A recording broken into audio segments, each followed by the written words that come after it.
சொல்லமா வாசிக்கலாம். மத்திய புத்தகம் 12ஆம் அதிகாரம் 18-19 வாசிக்கும். எப்படியெனில் யோவான் போஜன பானம் பண்ணாதவனாய் வந்தான். அதற்கு அவர்கள், அவன் பிசாசு பிடித்திருக்கிறவன் என்றார்கள். மனுஷகுமாரன் போஜன பானம் பண்ணுகிறவராய் வந்தார். அதற்கு அவர்கள், இதோ போஜன பிரியனும் மதுபான பிரியமான மனுஷன், ஆயக்காரருக்கும் பாவிகளுக்கும் சிநேகிதன் என்கிறார்கள். ஆனாலும் ஞானமானது அதன் பிள்ளைகளால் நீதியுள்ளது என்று ஒப்புக்கொள்ளப்படும் என்றார். ஆமென். அல்லேலூயா.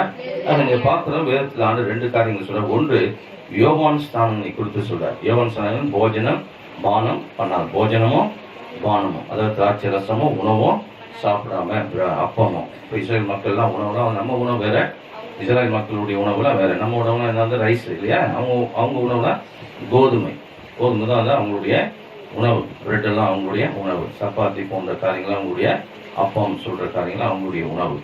இதான் இப்போ நம்ம இந்தியாவிலே வடநாட்டுக்கு போயிட்டாங்க, இதான் இருக்குது. ரைஸ்லாம் அதிகமாக சாப்பிட மாட்டாங்க. என்ன சொல்லுவாங்க, சப்பாத்தி போன்ற காரியங்கள்லாம் சாப்பிடுவோம். அந்த மாதிரி வேதத்தில் பார்க்கிறோம். யோவான் ஸ்நானகன் போஜனம் பானம் பண்ணாதவராய், திராட்சரசம் போன்ற காரியங்கள் குடிக்காமல், அப்பம் சாப்பிடாம அவர் வந்தார். அப்ப என்னதான் சாப்பிட்டாரு, எப்படிதான் வாழ்ந்தாருனாக்க, காட்டு தேனும் வெட்டிக்கிளி என்ன பண்ணாரு, ரோஸ்ட் பண்ணி சாப்பிட்டு பண்ணிக்கிறார் இல்லையா. தந்தூரி மீறி வெட்டிக்கிளி என்ன பண்ணிப்பாரு, தந்தூரி என்ன பண்ணிப்பாரு, சாப்பிட்டு இருக்கலாம். ஏன்னா தேன் இப்பெல்லாம் சாஸ் எல்லாம் வச்சு சாப்பிடுவாங்களா. இப்போ தந்தூரி கூட என்ன பண்ணுவாங்க, டொமேட்டோ சாஸ் வச்சு என்ன பண்ணுவாங்க, சாப்பிடுவாங்க. அந்த மாதிரி அந்த நாட்களில் யோவான் எப்படி சாப்பிட்டுருக்காரு, அப்படிதான் சாப்பிட்டுருக்காரு. வெட்டிக்கிளியா பாவம் புள்ள வெட்டிக்கிளியும் தேனியும் சாப்பிட்டு எப்படி உயிராக வாழ்ந்து அப்படின்னு நினைக்கிறீங்க. ஆனால் அது ரொம்ப என்ன ரொம்ப ஹெல்த்தியான ஒரு உணவு. அல்லேலூயா சொல்லாமா. நான்வெஜ் உணவு தான் சாப்பிட்டுருக்காரு, புரியுதுங்களா. வெஜ் உணவுல என்ன உணவு சாப்பிட்டுருக்காரு, நான்வெஜ். சரி, அவர் என்ன பண்ணாரு, நிறைய அந்த அப்பெல்லாம் சாப்பிடல, திராட்சை ரசம்லாம் குடிக்கல. ஆனால் பைபிள்ல இயேசு சொல்றாரு, அவரை குறித்து சொல்லும் போது வேதவசனம், மனுஷகுமாரன் போஜனம் பானம் பண்ணுகிறவராய் வந்தார். அதற்கு அவர்கள் என்ன சொல்றாங்க, இஸ்ரேல், அதாவது யாராவது சொல்றாங்க இந்த வார்த்தை, இஸ்ரேல் மக்கள், யூதர்கள், வேதபாரகர்கள், பரிசேயர்கள், ஆசாரியர்கள், சதுசேயர்கள் போன்ற இவர்கள் எல்லாம் சொல்றாங்க. என்ன சொல்றாங்கன்னா, ஆண்டவர் இயேசு கிறிஸ்து போஜனம் பிரியனும் மதுபானம் பிரியனுமான மனுஷன் அப்படின்றாங்க. என்னங்க, போஜனம் பிரியன். அவர் என்ன சொல்லிட்டாங்க, அவருக்கு என்ன பட்டம் கொடுங்க, சாப்பாட்டுறாம. நம்ம பாஷையில சொன்ன என்னது, சாப்பாட்டுறாம, அப்புறம் குடிகாரன், அப்படிதானே. அது மாதிரி சொல்றாங்க ஆண்டவரை. எப்படி சொல்றாங்க, எனக்கு சாதகமா இருக்குது அப்படின்றது. அல்லேலூயா. அது ஃப்ரெஷ் திராட்சை ஜூஸ். இது வந்து நம்ம கடையில் விற்கிறதுனா ஃபுல்லா அல்கோல் பாடம் பண்ணி என்ன பண்றாங்க, பல நாட்கள் 3 மாதம் 2 மாதம் அதை பாடம் பண்ணி போதையாக்கி என்ன பண்றாங்க, விற்கிறேன். அது வேற. கர்த்தர் ஸ்தோத்திரம். மதுபானம் அமளி பண்ணும், அதில் மயங்கி திரிகிற ஒருவனும் நானவன் அல்ல. அதை பார்க்காத, அது எப்படி மெதுவா பாம்பை போல மெதுவா இறங்கும், பாத்திரத்தில் எப்படி தோன்றும், பளபளப்பாய் தோன்றும், பாய்மர தட்டுல படுக்கிறவனை போல சவரனில் அட்டிச்சாலும் எனக்கு நோகல, எப்போது விழிப்பேன் அதை தொடர்வன் என்று. லோடு ஏறணும்னா மறுபடியும் என்ன பண்ணுவாங்க, லோடு ஏற்றுவாங்க, அப்படிதானே. ஆனா பைபிள் சொல்லுகிற இடத்துல, வேதத்துல பார்க்கிறோம், ஆண்டு சொல்றாங்க, போஜனம் பிரியனும் மதுபானம் பிரியனான மனுஷன், ஆயக்காரர்களுக்கும் பாவிகளுக்கும் சிநேகிதன் அப்படின்னு சொல்றாங்க. யார சொல்றாங்க, ஆண்டவராகிய இயேசு கிறிஸ்து. ஆயக்காரனா வரி வசூலிக்கும், டாக்ஸ் கலெக்டர் பண்றவங்க ஆயக்காரர்கள். அதுக்கப்புறம் பைபிள் சொல்லுகிறது பாவிகளுக்கு சிநேகிதன். இப்ப கர்த்தர் சொன்னாரு, இப்பெல்லாம் அவர்கிட்ட சொல்லும் போது அவர் சொன்னாரு, நான் யாருக்காக வந்திருக்கிறேன் அப்படின்னாக்கா, வியாதி உள்ளவனுக்கு தான் வைத்தியன் தேவைன்னு. பாவிகளை ரட்சிக்க தான் இயேசு கிறிஸ்து மனுஷகுமாரன் உலகத்துல வந்திருக்கிறார். பாவிகளை மீட்டு ரட்சிக்க தான் கர்த்தரா இயேசு கிறிஸ்து வந்தார். அதனால்தான் பாவிகள் எல்லாம் மன்னிச்சார். அவர் பாவிகளை பழைய பாட்டெல்லாம் பார்த்தீங்கன்னா பயங்கரமான நியாய தீர்ப்பை கொடுத்து கொண்டே இருந்தார். அந்த பட்டணத்தை காலி பண்ண, இந்த பட்டணத்தை காலி பண்ண அப்படின்னார். புதிய பாட்டில் வரும்போது அப்படியே டோட்டலா என்ன பண்ணார், ஆண்டவர் டோட்டலா சேஞ்ச் ஆயிட்டார். அல்லேலூயா சொல்லலாமா. ஆமென். மன்னிக்கிறவராய் வந்தார், இரக்கம் பாராட்டுறாய் வந்தார், ரட்சிப்பை தருவராய் வந்தார், நித்திய வாழ்வை கொடுக்கிறவராய் வந்தார். ஆமென். ஒருவனே நாய் தீர்க்கல, நான் வரல, என் வசனமே அவங்களுக்கு என்ன பண்ணோம், நாய் தீர்க்கணும் அப்படின்னு சொல்லிட்டார். வசனத்தின்படி வாழனா வசனமே நாய் தீர்க்கும் அப்படின்னு சொல்லி அதை சொன்னா, அதில் வந்து நிறைய பேர் என்ன பண்ணுறாங்க, ஆண்டு பூமியில வந்து நிறைய பேரை மன்னிச்சார். சக்கையை மன்னிச்சார், பெரும்பாடுள்ள ஸ்திரியை மன்னிச்சார், கானானிய பெண்ணை மன்னிச்சார், இல்ல விபச்சாரத்துல கை மென்னுமாய் பிடிச்சு வந்த ஒரு பெண்ணை மன்னிச்சார். உங்களை யார் பாவம் செய்ய முதல் கல்ல மேல எரிங்க அப்படின்னு சொன்னாரு. அப்ப எல்லாரும் என்ன பண்ணாங்க, வயதானவர்கள் முதற்கொண்டு சிறு பிள்ளைகள் முதற்கொண்டு கல்லை போட்டு போயிட்டாங்க. ஏன்னா அவர் தரையில் எழுதினார். அதுக்கான தீர்க்கதரிசனம் இருக்குதா பைபிள்? எரோமியால இருக்கு. என்ன இருக்குது? தேவனை விட்டு விலகிறவனுடைய பெயர் எங்க எழுதப்படுமா? புழுதியில எழுதப்படும். தேவனை விட்டு விலகனுடைய பெயரு மண்ணுல, மண்ணோடு மண்ணா அப்படின்னாக்கா சொல்லுவாங்கல்ல, சபிக்கு சொல்லுவாங்க, நீ மண்ணோடு மண்ணா போவாங்க. அதான் அது மாதிரி தான். அதனால கட்டணை பண்ணாரு, அவங்க பேர்லாம் நீ மண்ணோடு மண்ணா போன்னு சொல்லி எழுதினாரு. அல்லேலூயா. இந்த தீர்க்கதரிசனத்தை அவங்க புரிஞ்சுக்கினாங்க. யார் புரிஞ்சுக்கினா? அன்னைக்கு வந்து எல்லா கூட்டத்து ஆட்களும் புரிஞ்சுக்கினா ஐயோ இந்த வார்த்தையின்படி நம்ம மண்ணோடு மண்ணா போயிட்டா என்ன ஆகுதுன்னு சொல்லிட்டு கல்ல போட்டு என்ன பண்ணாங்க, பேசாம போயிட்டாங்க. இதான் ரகசியம். அல்லேலூயா. அங்க வேதத்துல பார்க்கிறோம், ஆண்டவராக இயேசு கிறிஸ்து போஜனம் பானம் என்ன பண்ணாரு? ஆண்டவர் என்ன போஜனம் சாப்பிட்டாரு? ஆண்டவர் அப்பம் சாப்பிட்டாரு, அப்புறம் திராட்சை ரசம் சாப்பிட்டாரு, அப்புறம் மீன் சாப்பிட்டாரு. ரெடியா சொல்லமா? ஆமா, ஃபிஷ் தான் அதிகமா சாப்பிட்டுருக்காரு. பழைய பாட்டுல என்ன சாப்பிட்டாரு? அது ரைட்டு. கொம்பு விரிக்குளம் உள்ளது, மாடும் ஆடும் கொம்பு விரிக்குளம் உள்ளது சாப்பிடுங்க. அது பழைய பாட்டினுடைய சட்டத்துல கர்த்தர் வந்து எதை சாப்பிடணும் எதை சாப்பிடக்கூடாது, செதில்கள் உள்ளது, மீன் கூட செதில் இல்லாதது என்ன பண்ணாத சாப்பிடாதன்றார். கொம்பு விரி குழம்பும் எதுக்கு இருக்காதுனாக்கா, அதாவது குழம்புனாக்கா பண்ணிக்கலாம், குழம்பு இருக்காது. ஆட்டுக்கு பின்னாடி இருக்கும் குழம்பு. ஒரு ஆட்டுக்கு மொத்தம் எத்தனை குழம்புனா 8 குழம்பு இருக்கும். அதாவது மோசே சொல்லும்போது ஒரு குழம்பு கூட பின் வைக்கப்படாதுன்னாரு. அல்லேலூயா சொல்லமா? அப்படின்னு அர்த்தம். நாங்க இங்கிருந்து போகும்போது எங்களுக்கு ஆடு மாடுகள் கர்த்தருக்கு பலி செலுத்துவதற்கு அதெல்லாம் தேவை. அதனால ஒண்ணு கூட பின் வைக்க கூடாது என்பதற்காக எல்லாமே ஆண்டவருக்கு வேணும்னு சொல்லிட்டு சொன்னார். 8 குழம்பு. அல்லேலூயா சொல்லமா? ஒரு ஆட்டுக்கு ஒரு மாட்டுக்கு எத்தனை குழம்பு? 8 குழம்பு இருக்கும். காலில் 2 இருக்கும் பின்னாடி. அந்த மாதிரி. சரி, அப்ப அந்த மாதிரி மகள் சொன்னதுனால சொல்றேன். அந்த மாதிரி வேதத்துல பார்க்கிறோம். கர்த்தருடைய வசனம் வேதம் சொல்லுகிறது. வேதாமத்துல பாத்தீங்கன்னாக்கா ஆண்டவர் சொல்றாரு, ஆயக்காரர்களுக்கும் பாவிகளுக்கும் அவர் எப்படி இருக்கிறார்? சிநேகிதர் அப்படின்னு சொல்லப்பட்டது. அல்லேலூயா. அப்ப கர்த்தர் வந்து இதெல்லாம் சாப்பிட்டாருனாக்க இதெல்லாம் சாப்பிட்டார். பைபிள் நாய்பரமானத்தில் தேவன் சொல்லியிருக்காரு. பழைய பாட்டை என்ன சாப்பிட்டார் அப்படின்னு பாத்தீங்கன்னாக்கா, ஆபிரகாமுடைய கூடாரத்துக்கு என்ன பண்ணாரு வந்து இல்லையா, சாரலுக்கு ஒரு தீர்க்கதரிசனம் சொல்றாரு. என்ன சொல்றாரு? அடுத்த வருஷத்தை குறித்த காலத்தை நீ ஒரு குமாரனை நீ பெறுவ அப்படின்னு சொல்லிட்டு என்ன பண்றாரு? உடனே விருந்து செய்யறாங்க. அவருக்கு என்ன விருந்து செய்யறாங்க? கன்று குட்டியை அடித்து என்ன பண்றாங்க? ஐயோ, மாட்டுக்கறிய பழையன்னு சாப்பிடுவாங்க. அது மாட்டுக்கறிய பழையன். அது எங்க ஏறிக்குது? அது மாதிரி ஒரு ஜாதின்னு பழையன்னு சாப்பிடுவாங்க.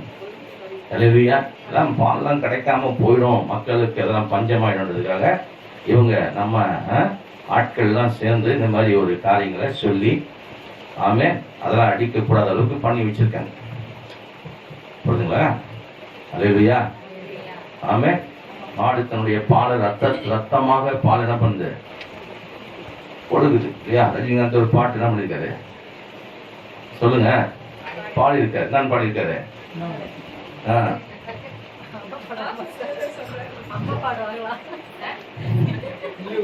ரத்தத்தை பாலாக கொடுக்கிற பசுவுடைய வேலையா இருக்குதுப்பா.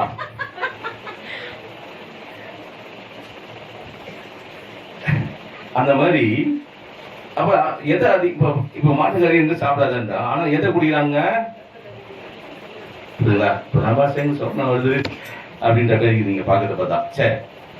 அப்ப பைபிள் சொல்லுது, வேதத்துல பார்க்கிறோம். கர்த்தராகிய இயேசு கிறிஸ்து பழைய ஏற்பாட்டுல ஆபிரகாம் கூடாரத்துல வந்து இந்த காரியத்தை பண்ணார். புதிய ஏற்பாட்டுல தேவன் வேதாமத்துல நீங்க பார்க்கும்போது திராட்சை ரசம், அப்பம், அதுக்கப்புறம் நீங்க பாத்தீங்கன்னா மீன் எல்லாம் சாப்பிட்டார். அப்ப இதெல்லாம் சாப்பிட்டார் இல்லையா? ஆமா. அதனால நீங்க இதெல்லாம் சாப்பிடக்கூடாது, கர்த்தர்ட்ட வந்து அப்படியே பசியா இருக்கணும், பட்டினியா இருக்கணும், ரொம்ப உபவாசம் நிறைய போடணும், அப்பதான் வல்லமை கிடைக்கும், வரம் கிடைக்கும், அப்படிலாம் இல்லை. அது இல்லையா சொல்லமா? நீ நல்லா பாஸ்டிங் இருந்தாக்கா உன்னதான் என்ன பண்ண போற? கர்த்தருக்கு ஒடுக்கி ஆமே உன்னுடைய கோபத்தை ஒடுக்க. நீ கர்த்தருக்குள்ள அந்த பாஸ்டிங் போட்டாதான் உன்னுடைய கோபம், எரிச்சல், மாம்சத்தின் வெளியரங்கமான கிரியைகள் இதெல்லாம் அடங்கும். அப்பதான் அடங்கும். அது இல்லையா சொல்லமா? சிலத்துல ஒரு மாதிரி இருந்தீங்கன்னாக்கா அது என்ன பண்ணுங்க, மறுநாள் உபவாசம் போட்டுங்க. ஆமே. ஒரே எரிச்சலாகுது, ஒரே டென்ஷன் ஆகுது, ஒரே கோபமாகுதுனாக்க என்ன பண்ணிடணும்? மறுநாள் பாஸ்டிங் போட்டு உங்களை ஒடுக்கணும். இதுதான் உங்களை ஒடுக்கிறதுக்கான உங்க ஆத்மாவை கர்த்தருக்குள்ளாக அந்த மெடிடேஷன் பண்ணும்போது என்ன ஆகும்? நம்மளை சேஞ்ச் பண்ணும். நம்மளுடைய ஆத்மாவை சேஞ்ச் பண்ணக்கூடியதான் அந்த பாஸ்டிங். வரன்றது எப்படி கிடைக்கும்? பாஸ்டிங்கால கிடைக்குமா? சொல்லியிருக்காரு எங்கேயாவது? இல்ல, விசுவாசத்துல கிடைக்கும். அப்படியே சொல்லிட்டார். விசுவாசிகளுக்கு நடக்கிற அடையாளங்கள், என் நாமத்தில பிசாசுகளை துரத்துங்க, வியாதிகளை குணமாக்குங்க, கைகளை வைங்க, அப்போது அவங்க சுகமாவாங்க. சர்ப்பங்கள் எடுங்க, சாவுக்கு எதுவானது ஒன்றும் குடித்தாலும் அதனால விஷ பாட்டில் வாங்கி குடிச்சிட போறீங்க. அல்லேலூயா சொல்லலாமா? இது யாரும் உங்களுக்கு தெரியாம யாராவது கொடுத்தாக்கா அது உங்களுக்கு என்ன பண்ணாது? அந்த பாய்சன் உங்களை வந்து ஒன்னும் செய்யாதுன்ற. அல்லேலூயா. ஆமென். ஒன்று உங்களை சேதப்படுத்தாது என்று தேவன் சொல்லி வச்சிருக்காரு. அதனால விசுவாசிகளுக்கு நடக்கிற அடையாளத்தை தேவன் கொடுத்திருக்காரு. அப்ப நமக்குள்ள ஒரு அதிகாரம் இருக்குது. விசுவாச பிள்ளைகள் விசுவாசிலாம் பண்ணணும். குடும்பத்திற்கு ஒருத்தவங்க ஜெபிக்கணும். தாய்க்கு பிரச்சனைனா மகள் ஜெபிக்கணும். மகளுக்கு பிரச்சனை தாய் என்ன பண்ணணும்? கையை வச்சு ஜெபிக்கணும். அப்படி ஜெபிச்சா அவங்களுக்குள்ள ஹீலிங் வேலை செய்யுங்க. அல்லேலூயா சொல்லலாமா? நாம அப்படி நினைக்கிறது இல்ல. பாஸ்டர் நம்மளை விட சக்தி வாய்ந்ததுதான் யாரு? பாஸ்டர். அவருக்கு போனதான் நமக்கு என்ன கிடைக்கும்? இப்படியே நினைச்சு அவங்க மேஜிக் பண்ணி நம்ம ஏமாந்துடுறோம். அல்லேலூயா. ஆமே. அதனால மேஜிக்கை ஏமாறாம விசுவாசத்திலையும் வசனத்திலையும் நம்ம என்ன பண்ணோம்? வேதத்துல நம்ம கட்டப்பட்டு வளரும்படி கட்ட விரும்புறார். சரி, ஆண்டவர் இயேசு கிறிஸ்து இப்படிலாம் வந்தாரு. அவரை பார்த்து போஜனம் பிரியன், மதுபான பிரியன், பாவிகளுக்கும் ஆயக்காரர்களுக்கும் அவர் சிநேகிதர் அப்படின்னு சொல்லியிருந்தாங்க. வரி வசூலிக்க டாக்ஸ் கலெக்டர்கள் அவரை சிநேகிதர் இருந்தாரு அப்படின்னு சொல்லி அவரை குறிச்சு இப்படி முறுமுறுத்தார்கள். அல்லேலூயா சொல்லலாமா? ஆமா. அப்ப அந்த இயேசு கிறிஸ்து அதிகமான அற்புதங்களை அவர் இந்த உலகத்துக்கு செய்தார். அது நிறைய பட்டணங்கள்ல கொடுத்து தேவன் சொல்றார். நீங்க தொடர்ந்து அதே பகுதியில 20ஆம் வசனத்திலிருந்து நீங்க வாசித்தீங்கன்னா 24 வரைக்கும் வாசிங்களேன். அப்பொழுது தமது பலத்த செய்கைகளில் அதிகமானவைகளை செய்ய கண்ட பட்டணங்கள் மனம் திரும்பாமல் போனபடியால் அவைகளை அவர் கடிந்து கொள்ள தொடங்கினார். அந்த பட்டணத்தெல்லாம் கடிந்து கொண்டார். என்ன நல்லா புரிஞ்சுங்க. மனம் திரும்பாத பட்டணத்தை தேவன் பண்றாரு? கடிந்து கொண்டார். நாங்க இங்க வந்தோம், 2000 வந்தோம். நிறைய பேர் இங்க சுவிசேஷம் சொல்லியிருக்காங்க, நிறைய வேலை செஞ்சிருக்காங்க கர்த்தருக்காக. அல்லேலூயா. அப்ப இத்தனை ஆண்டுகள் இல்லையா? 2020 வருஷம் இன்னும் என்ன பண்ண அந்த பட்டணம் இன்னும் மனம் திரும்பாமல் இருக்குது. பைபிள் சொல்லுது, அன்னைக்கு ஆண்டவர் வந்து மனம் திரும்பாத பட்டணத்தை பார்த்து என்ன பண்ணாரு? கடிந்து தொடங்கினார். கோரோசினே உனக்கு ஐயோ, பெத்சாயிதாவே உனக்கு ஐயோ, உங்களில் செய்யப்பட்ட பலத்த செய்கைகள் தீருவிலும் சீதோனிலும் செய்யப்பட்டிருந்ததனால் அப்போது ரெட்டு உடுத்தி சாம்பல்ல உட்கார்ந்து தீரு சீதோன் பட்டணங்கள்லாம் நான் இப்படி எல்லாம் காரியங்களை செஞ்சாக்கா அவங்க என்ன பண்ணிருப்பாங்க? மனம் திரும்பிப்பாங்க, சாம்பல்ல உட்கார்ந்து இருப்பாங்க, ரெட்டு உடுத்தி இருப்பாங்க, சிகப்பு துணி போட்டுக்கொண்டு சாம்பலை கீழே கொட்டிட்டு அதுக்கு மேல உட்கார்ந்து கர்த்தரை நோக்கி என்ன பண்ணிருப்பாங்க? அவைமிட்டு இருப்பாங்க, கூப்பிட்டு இருப்பாங்க, மனம் திரும்பி இருப்பாங்க. ஏன்னா அப்படி ஒரு பட்டணம் செய்தது. சாம்பல்ல உட்கார்ந்து ரெட்டு உடுத்தி. எந்த பட்டணம்? நினைவே பட்டணம் அந்த காரியத்தை செஞ்சது இல்லையா? நினைவே பட்டணம் என்ன பண்ணுச்சு? கர்த்தர் சொன்னா யோனாவை அனுப்புறார். 40 நாட்கள் தான் இந்த பட்டணம் தாக்கு பிடிக்கும். அதுக்கப்புறம் இந்த பட்டணம் தேவன் அழிக்க போகிறான்னு சொல்லி வந்து செய்தி வருது. ராஜா முதற்கொண்டு அந்த செய்தி போகுது. என்ன பண்ணிட்டாங்க?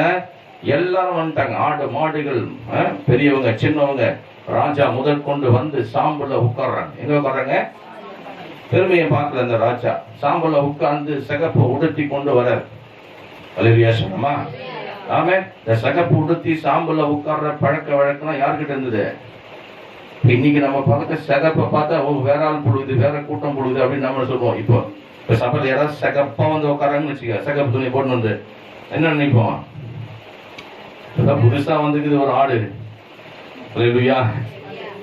ஆமே. வடி மாறி போன ஆடு என்ன பண்ணிக்குது? புதுசா சபைக்குள்ள வந்துக்குது அப்படின்னு நம்ம நினைப்போம். அந்த மாதிரி அந்த காலத்துல கர்த்தருடைய காரியத்துல மனம் திரும்பின பட்டணம்லாம் சாம்பல்ல உட்கார்ந்து சிகப்பு துணி போட்டது. கர்த்தரை நோக்கி தன் பாவத்துக்காக அவங்க போராடி கதறும் போது கர்த்தர் என்ன பண்ணாரு? அழிப்பேன் என்று சொன்ன அந்த நினைவு பட்டணம் 3 நாள் உபவாசித்து தண்ணி குடிக்காம சாப்பிடாம ஆடுகள் மாடுகள் மிருக ஜீவன்கள் ராஜாக்கள் எல்லாரும் அப்படி இருக்கும் போது கர்த்தர் அந்த பட்டணத்துக்கு மனம் இறங்கி 40 நாட்களுக்கு அப்புறம் அந்த பட்டணத்தை வாழ வைத்தார். ஆமே.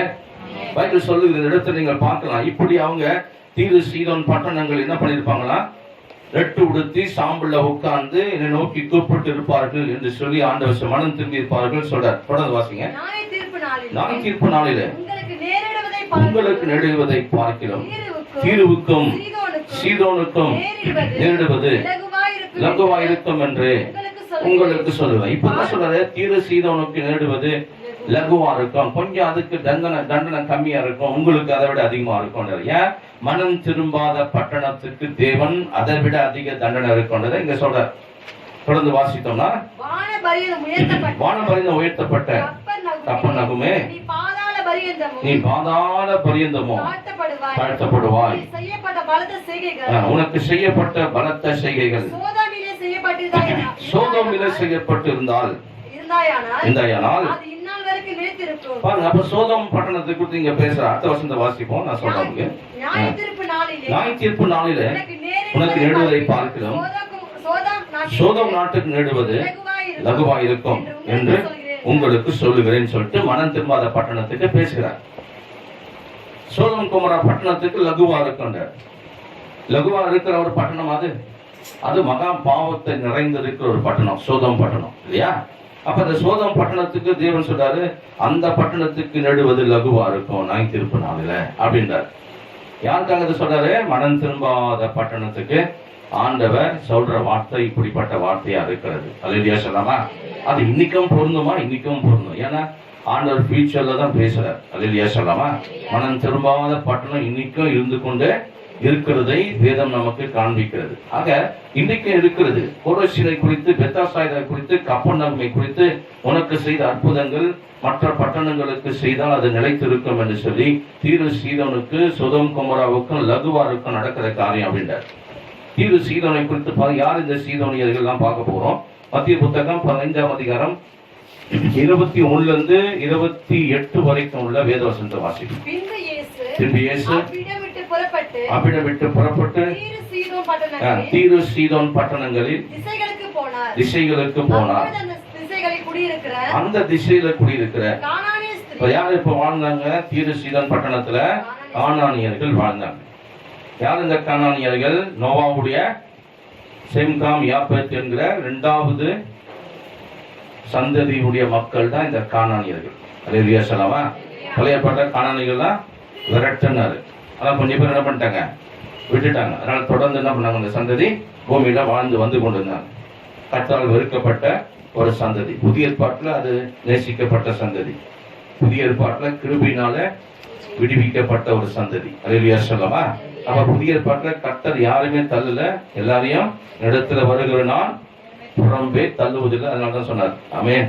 பைபிள் சொல்லுகிற இந்த இடத்துல தொடர்ந்து வாசித்தோம்னா கானானிய ஸ்திரீ என்ன பண்ணாங்க?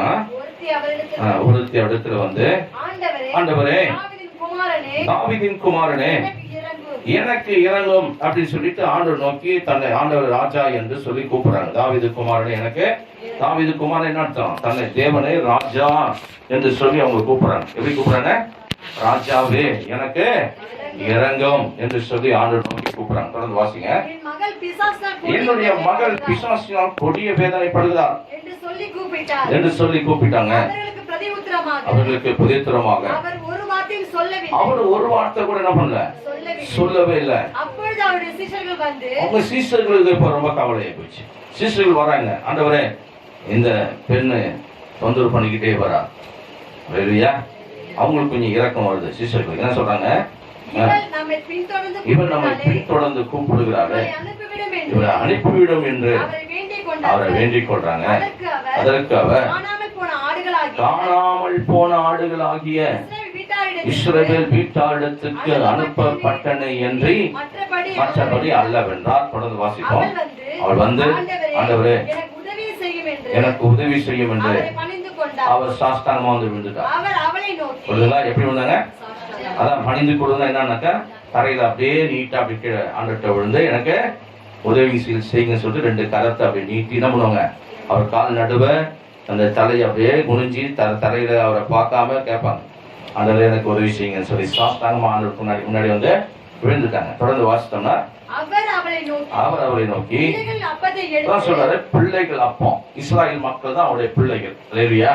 அவர் தான் அவருடைய சொந்த ஜனம். புரியுதுங்களா? ஏன்னா மற்றவங்க அவருடைய சொந்த ஜனம் தான். இந்த உலகத்தை அவரால் உண்டாக்கப்பட்டவங்க எல்லாம் அவருடைய மாமிசமான யாவருக்கும் அவர் தேவன் தான். ஆனால் மாமிசமான எல்லாரும் அவருடைய பிள்ளையா இந்த உலகத்துல என்ன பண்ணல, வாழாமல் போனதுனால கட்டணம் பண்ணாரு. அவங்க புறஜாதி என்ற லிஸ்ட். இப்ப நம்மளை குறிச்சு புறஜாதிகள் சொல்லி ஏன் சொல்லப்படுதுன்னா, தேவன் அற்றவர்களா இருந்தோம், தேவனை தெரியாமல் இருந்தோம், தேவனை யார் என்று அறியாமல் நாம் ஆராதித்துக் கொண்டிருந்தோம். அல்லேலூயா சொல்லாமா? அறியாத தேவனை நம்ம என்ன பண்ணோம்? ஆராதித்து தேடிக் கொண்டிருந்தோம், வணங்கி கொண்டிருந்தோம், பின்பற்றி கொண்டிருந்தோம். இப்போது அறிந்த பிறகு நம்ம என்ன பண்றோம்? மனம் திரும்பிட்டோம். அல்லேலூயா சொல்லாமா? இப்போ ஒரே ஆவினால் தேவனிடத்தில் சேரும் ஸ்லாக்கியத்தை அவர் மாதிரி என்ன பண்றோம்? நம்ம பெற்றுக்கொண்டோம். இஸ்ரவேலுக்கு நமக்கு என்ன இல்லை வித்தியாசம் இல்லை. ரெண்டு பேரையும் ஒரே ஆவினால் கர்த்தர் இணைச்சு என்ன பண்ணிட்டாரு? அவரோடு கூட நம்மளை சேர்த்துட்டார். அல்லேலூயா சொல்லாமா? அதனால பைபிள் சொல்லுகிறது, இந்த இடத்துல நீங்க பாத்தீங்கன்னாக்கா, அது காணாமல் போன ஆடுகளாக இஸ்ரவேல் வீட்டாருக்கு அனுப்பப்பட்டன என்று மற்றபடி அல்லவென்றால் அவள் வந்து ஆண்டவரை எனக்கு உதவி செய்யும் என்று அவரை பணிந்து கொண்டாள் என்று வேதம் சொல்லுது. அடுத்த வசனம், அவர் அவளை நோக்கி பிள்ளையின் அப்பத்தை எடுத்து நாய்க்குட்டிகளுக்கு போடுகிறது. நல்லது. என்ன சொல்றாரு? பிள்ளையின் அப்பத்தை எடுத்து யார் போடக்கூடாது? நாய்க்குட்டிக்கு போடக்கூடாது. பிள்ளையின் அப்பத்தை எடுத்து நாய்க்குட்டிக்கு போடக்கூடாது. இப்ப நம்ம வீட்டுல நாயெல்லாம் வளர்க்குறாங்க, பிஸ்கட் பாடு வாங்கி கொடுக்குறோம். அது என்ன பண்ணுது? எப்போதும் நம்மளை பார்த்து வாலாட்டின்னு வருது, மறுபடியும் இன்னொரு பிஸ்கட் பாய்ட்டு கிடைக்குமான்னு சொல்லிட்டு டெய்லி எதிர்பார்க்குது. இல்ல சில கோச்சிங் நாயெல்லாம் இருக்குதுல்ல உலகத்துல, சரிங்களா? நீங்க 4 நாள் போன என்ன பண்ணாத அது கோச்சிக்குது. இந்த மாதிரி குணம்லாம் இருக்குது. அதுக்கு நான் டெஸ்ட் பண்ணி பார்த்தேன். வேலையா சொல்லமா? அதுக்காக தான் சொல்றேன் உங்ககிட்ட. ஆமே. அவன் பாருங்க, அந்த மாதிரி பைபிள்ல வேதத்துல பார்த்து அனுசரித்து நாய்க்குட்டிகள் போட. நாயினாக்க எபிரேய சொல்ல வந்து என்ன அர்த்தம்னாக்க விபச்சாரி என்ற அர்த்தம். நாய் என்ற வார்த்தைக்கு எபிரேய மொழியில, ஈப்ரு மொழியில விபச்சாரி என்று அர்த்தம். அப்ப விபச்சாரியினுடைய பிள்ளைக்கு நாய்க்குட்டினாக்கா என்ன அர்த்தம்? விபச்சார சந்ததிக்கு நான் என்ன பண்ண மாட்டேன்? அற்புதம் செய்ய மாட்டேன் அப்படின்றத சொல்றாரு. அப்பதான் அவங்க சொல்றாங்க, அவங்க எப்படி காணானிய பெண்ணு எப்படி தாழ்த்துறாங்க நீங்க பாருங்க, வாசிங்க. அதற்கு அவள் ஒத்துக்கிறாங்க, மெய்தாண்டவரே, நான் விபச்சாரி தான், என்னுடைய பிள்ளையா விபச்சாரியுடைய சந்ததி தான், மெய்தான். ஆகிலும் நாய்க்குட்டிகள் எஜமான் மேஜிலிருந்து சாப்பிடுகிற இங்கிருந்து விடுகிற துணிக்கை என்ன பண்ணும்? சாப்பிடும் போது சிந்துகிறதெல்லாம் யார் சாப்பிடும்? நாய்க்குட்டிகள் தானே சாப்பிடும் அப்படின்னு சொல்லி அவங்க தன்னை ஆண்டுடைய பாஷையிலேயே அவங்க பேசுறாங்க. அல்லேலூயா. அவர் என்ன பாஷையில பேசினாரோ அதே பாஷையில என்ன பண்ணாங்க? இவங்களும் அவருக்கு புரிய வைக்கிறாங்க. ஆண்டவருக்கு புரிய வச்சிருந்தாச்சு. இயேசுவுக்கு பிரதித்திரமாக ஸ்திரியே விசுவாசம் பெருசினார். ஆமாண்டவரே, நாய்க்குட்டிகள் பிள்ளைகள் சாப்பிடுவதெல்லாம் சாப்பிடுமே. அல்லேலூயா. ஆமா. பிள்ளைக்கு அடுத்தது யாருக்கு போவோம்? சிந்துறதெல்லாம் எஜமான் சாப்பிடும் போது மேஜில சிந்துறதெல்லாம் யாருக்கு போவோம்? நாய்க்குட்டிக்கு தானே போவோம் அப்படின்னு சொல்லி தாழ்த்தும் போது அப்ப ஆண்டவர் சொன்னாரு, உன் விசுவாசம் பெருசுன்னு விரும்பும்படி உனக்கு கடவுதுனாரு. அந்த நேரமுடைய மகள் ஆரோக்கியம் அடைந்தார். கரங்களை தட்டி நாம் ஆண்டவரை மகிமைப்படுத்தும். அல்லேலூயா. அப்ப அந்த வேதம் சொல்லுது, தீரு சீதோன் பட்டணத்தை குறித்து ஆண்டவர் சொல்றாரு. யார் இந்த தீரு சீதோன்றது? நீங்க கானானிய ஸ்திரியை குறித்து பைபிள் சொல்லுது. இந்த தீரு பட்டணத்தை குறித்து பாத்தீங்கன்னாக்கா, மெத்திரோனி கடலோரத்துல பிரபலமா இருந்த ஒரு பட்டணம். கிறிஸ்துக்கு முன்பதாக 2750வது வருஷத்துல அங்க அந்த இடத்துல வந்து பெரிஸ்தர் வந்து சீதோன் பட்டணத்தை என்ன பண்ணாங்க? கட்டினாங்க. கப்பல் ஏறி போகும்போது ஒரு கடலோரத்துல வந்து அவங்க வந்து ஒரு பட்டணத்தை, தீருன்ற பட்டணத்தை அவங்க கண்டுபிடிச்சு அதுல வந்து குடியேற்றி அதுல வியாபாரம் போன்ற அநேக காரியங்களை அந்த இடத்துல அவர்கள் செய்ததை குறித்து சொல்லப்பட்டிருக்குது. அல்லேலூயா. ஆக இது ஒரு பழமையான ஒரு பட்டணம். இது யாருதானாக்கா வந்து பெலிஸ்தர்கள். பெலிஸ்தர்களும் கானானியர்கள் தான். இன்னைக்கு இருக்கிற பெலிஸ்தர்கள் கூட பாலஸ்தீனர்கள் சொல்றாங்கல்ல, இவங்கெல்லாம் கானானியர்கள் தான். அல்லேலூயா சொல்லாமா? சரி, பெலிஸ்திய பட்டணம். இந்த பெலிஸ்திய ராஜா தான் என்ன பண்ணா? தினந்தோறும் வந்து இஸ்ரவேல் ராணுவத்துக்கு வந்து என்ன பண்ணா? சவால் விட்டு இருந்தான். யாரு? பெலிஸ்திய ராஜாவாகிய பேர் தாங்க பேரு இஸ்ரவேல் தேசத்துல வந்து ராஜாவுக்கு முன்பதாக, சவுல் ராஜாவுக்கு முன்பதாக 40 நாள் கோஷம் பண்ணிருந்தானே, தெரியல? கோலியத் என்ன பண்ணாரு? ஆமே, 40 நாட்கள் வந்து பெலிஸ்தியன் என்ன பண்ணாரு?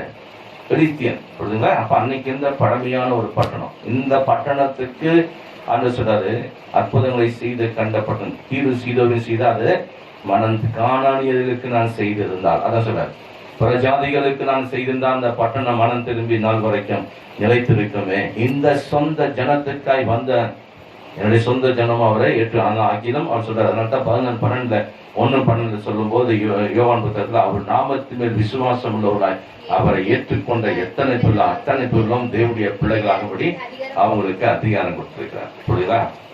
ஆமே. பைபிள் சொல்லுது. தொடர்ந்து நீங்க பாத்தீங்கன்னா ஏசாயா புத்தகம் 23 அதிகாரம் 1-4 வரைக்கும் உள்ள வேத வசனத்தின் எடுத்து வாசிங்க. எடுத்து வாசிங்க.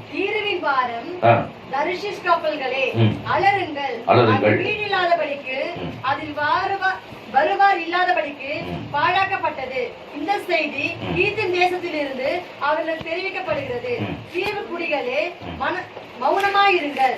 சீதோனை வர்த்தகர் சமுத்திரத்தில் யாத்திரை பண்ணி உன்னை நிரப்பினார். சீகோர் நதியின் மிகுந்த நீர்ப்பாய்ச்சல்களால் விளையும் பயிர் வகைகளும் ஆற்றங்கரையில் அறுப்பு அதின் வருமானமாய் இருந்தது. அது ஜாதிகளின் சந்தையாய் இருந்தது. சீதோனே வெட்கப்படு, நான் இனி கர்ப்பவேதனைப்படுகிறதும் இல்லை, பெறுகிறதும் இல்லை, இளைஞர்களை வளர்க்கிறதும் இல்லை, கன்னிகளை ஆதரிக்கிறதும் இல்லை என்று சமுத்திர கோட்டையான கடல்துறை சொல்லுகிறது. போதுமா? அல்லேலூயா சொல்லலாமா? அப்ப இது பெரிய வர்த்தகமான பட்டணம். கானானியனாகிய மூத்த குமாரன் பேர்ல உருவான ஒரு பெரிய கடலோரத்துல கட்டப்பட்ட ஒரு பெரிய பட்டணம், கப்பல் துறைமுகம் இருக்கிற ஒரு பட்டணம், பல தொழிற்சாலைகள் உண்டாயிருக்கிற ஒரு பட்டணம், பல வியாபாரம் இருந்த பட்டணம். அல்லேலூயா, ஆமென். அப்ப இந்த கானானிய சந்ததிக்கு தான் தேவன் வந்து என்ன செஞ்சாரு?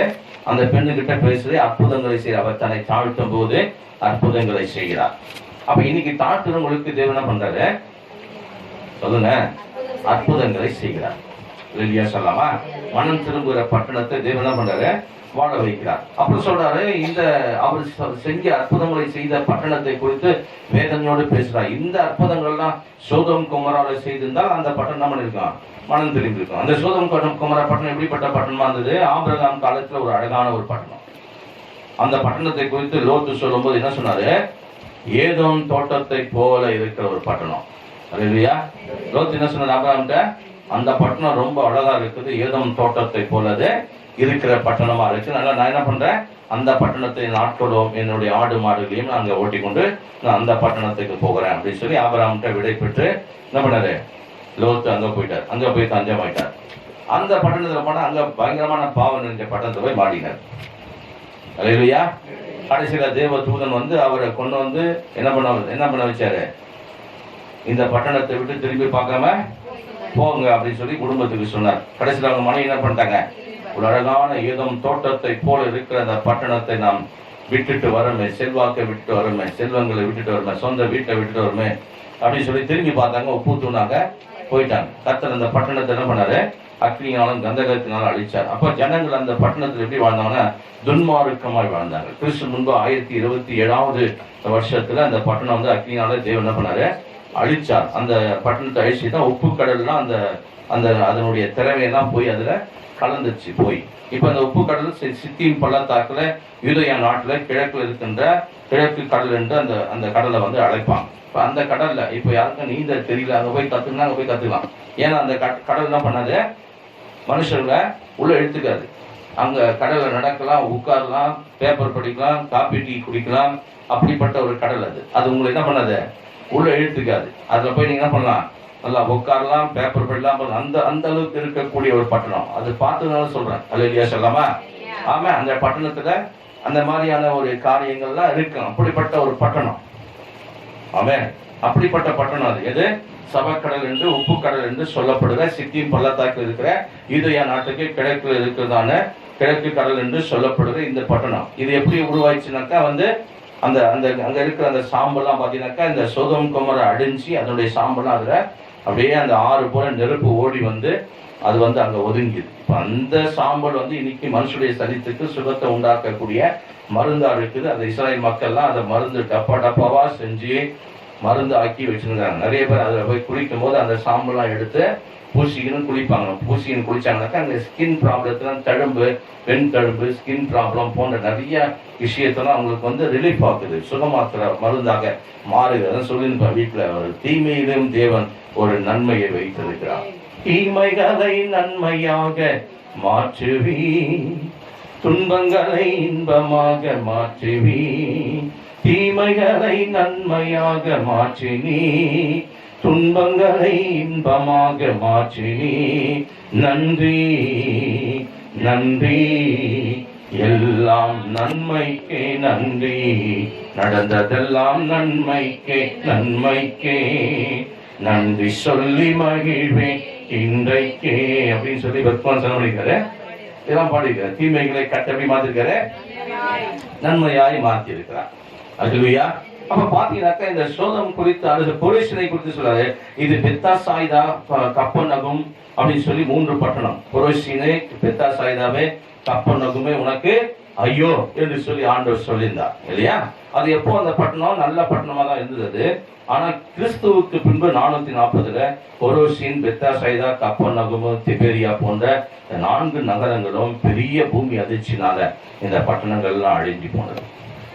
அகழ்வாராய்ச்சிலாம் இப்போ சமீப காலத்துல அவங்க கண்டுபிடிச்சி அந்த பட்டணத்தை வந்து அழிஞ்ச நிலையில இருந்தது. அதுக்கப்புறம் கிறிஸ்துக்கு அப்புறம் 7ஆம் நூற்றாண்டுல அல்பாரித் என்று அழைக்கப்பட்ட தமஸ்குவின் ராஜா என்ன பண்ணாரு, 15 ஆண்டு இந்த பட்டணத்தை எல்லாம் கட்ட ஆரம்பிச்சார்.